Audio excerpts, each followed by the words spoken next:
পুলিশের সাবেক মহাপরিদর্শক শহীদুল হকের ৭ ও আবদুল্লাহ আল মামুনের ৮ দিনের রিমান্ড মঞ্জুর করেছেন আদালত।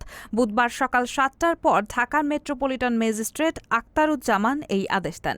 সকাল ৬টা ৪৫ মিনিটে এই দুই সাবেক আইজিপিকে আদালতে আনা হয়। এ সময় মামলার সুষ্ঠু তদন্তের স্বার্থে তাদের ১০ দিনের রিমান্ডে নিতে আবেদন করে পুলিশ। এর আগে মঙ্গলবার দিবাগত রাতে উত্তরা থেকে তাদেরকে গ্রেফতার করে আইনশৃঙ্খলা বাহিনী। বিবিসি জানিয়েছে, হাসিনা সরকারের নিয়োগকৃত সর্বশেষ আইজিপি চৌধুরী আবদুল্লাহ আল মামুন সেনা হেফাজতে ছিলেন।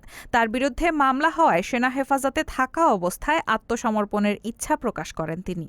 ৫ আগস্ট গণ আন্দোলনের মুখে আওয়ামী লীগ সরকারের পতনের পর রাজনৈতিক দলের নেতা, বিচারক, সরকারি আমলা, পুলিশ কর্মকর্তাসহ ৬২৬ জন ব্যক্তিকে বিভিন্ন সেনানিবাসে আশ্রয় দেওয়া হয়েছিল।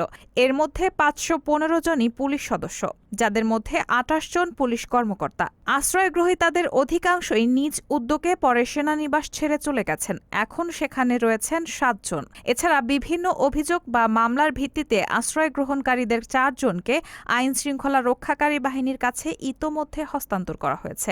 ১৮ আগস্ট এক সংবাদ বিজ্ঞপ্তিতে এসব তথ্য জানিয়েছে আন্তঃবাহিনী জনসংযোগ পরিদপ্তর। রায়হানা মুন, সবার কথা।